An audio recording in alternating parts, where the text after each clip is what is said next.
Hi, my name is Father Mike Schmitz, and this is Ascension Presents. Also, we're sliding into 2019 like someone sliding into 2019. Pretty much awesome. Always, right, that we get to the beginning of the new year or get to the end of the old year, and we do the assessment stuff, self-assessment, which is a really good thing. Actually, should do that probably every day. They call that an examination of conscience or a consciousness examen. Kind of very similar. Whole nother video. Don't worry about it right now. But we get to the end of a year and we think, okay, how did it go? How can it go differently in the future? And yet, there's a lot of stuff that can hold us back from changing the way we know we're called to change. You might already know your list of like excuses. You might know your list of obstacles. You might know all the things that hold you back from being the person that you know you're called to be. But there's one of these things I want to talk about today because I think it's really important, and it's not just limited to New Year's. It is pretty much, it's pervasive, and it shows up almost any time we hear the Lord's call, but we don't want to move. And it can be summed up with the line, in my case. We hear the Lord's call. It's like, okay, you don't understand, Lord. But in my case, here's what happens. In Luke's gospel, the very beginning of the gospel, John the Baptist is preaching. And all these people are coming out to John the Baptist. And so he tells the crowds, they ask him, teacher, what should we do? And he says, if you have 2 cloaks, give one to someone who has none, and do the same with food. And then 2 groups of people come up to him, tax collectors and soldiers come up to John and say, but what about us? Now, let me clarify. They don't say, but what about us? They ask the question, teacher, what should we do? And he tells the tax collectors, stop collecting more than you ought to. And to the soldiers, they say, what should we do? And he says, do not extort anyone and don't falsely accuse anyone, and be satisfied with their wages. Now, typically we understand that to simply mean, just do the thing. Like that, all they're asking is, okay, what should we do as tax collectors? What should we do as soldiers? And yet John is clearly telling them. But I've been looking at it from a different angle in the last little bit.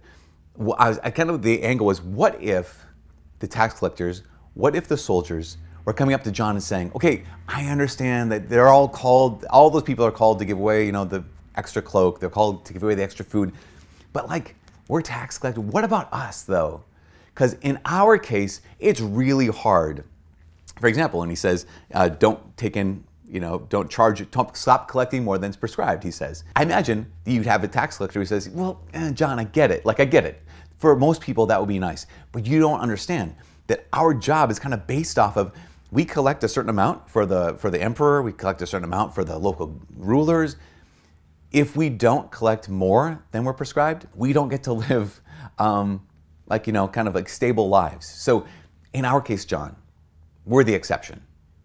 Or the soldiers. He says, don't extort anyone and don't falsely accuse anyone, to be satisfied with their wages. They might say, God, I would get it. John, for most people, that makes sense.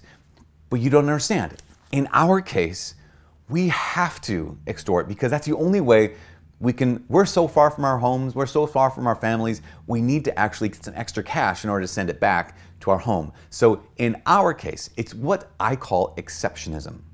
It's a word that I believe I made up, and I'm very proud of that. TM, trademark, it's registered trademark now. That's a verbal trademark.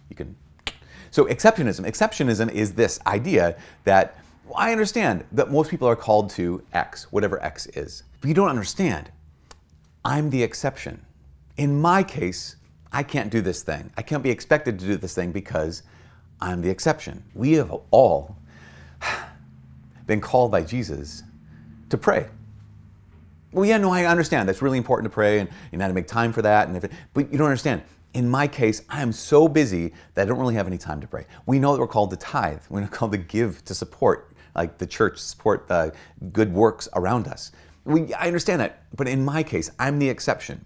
We know that we're called to, what does Jesus say? Deny ourselves, pick up our cross, and follow him. We say, yeah, well, I understand, for most people. But in my case, I am the exception. This is kind of a side, but it's kind of right along the lines. I remember a young man who shared with me, it was the high call of chastity was in his life, the 6th and the 9th commandments. And he was like, but Father, you don't understand. Like, I get it for most people, but I have like a really, really high libido. And like, I think I'm the exception to this whole call to chastity. I'm like, okay, dude. Okay, no, you're not. And none of us are. The exception. Now, you may never wrestle with that. You may never wrestle with the attempt to justify your sin. In fact, I guess I think I could honestly assess myself and think, I don't know that I really wrestle with the attraction or temptation to justify my own sin. I don't think I wrestle with that. Here's what I do wrestle with. Maybe you recognize this. I never am tempted to say what I'm doing is right in my case. I know it's wrong. I think I have a pretty healthy conscience. I know it's wrong. But what I try to justify is not the sin.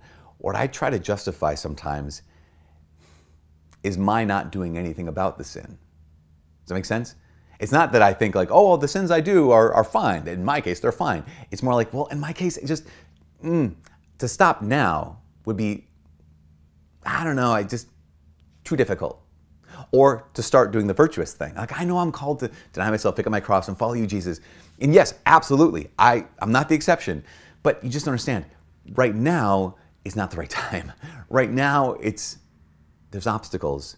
Right now, in my case, it's not the right time to change. And yet, the only time I will ever have, the only time you and I will ever have is right now. And so I continue to have this road of like, no, I'm not trying to justify my sin or justify that I'm not really called to virtue.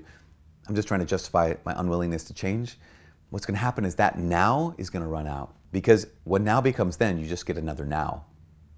How's that for a deep thought? And if now is not the right time, then never is the final answer.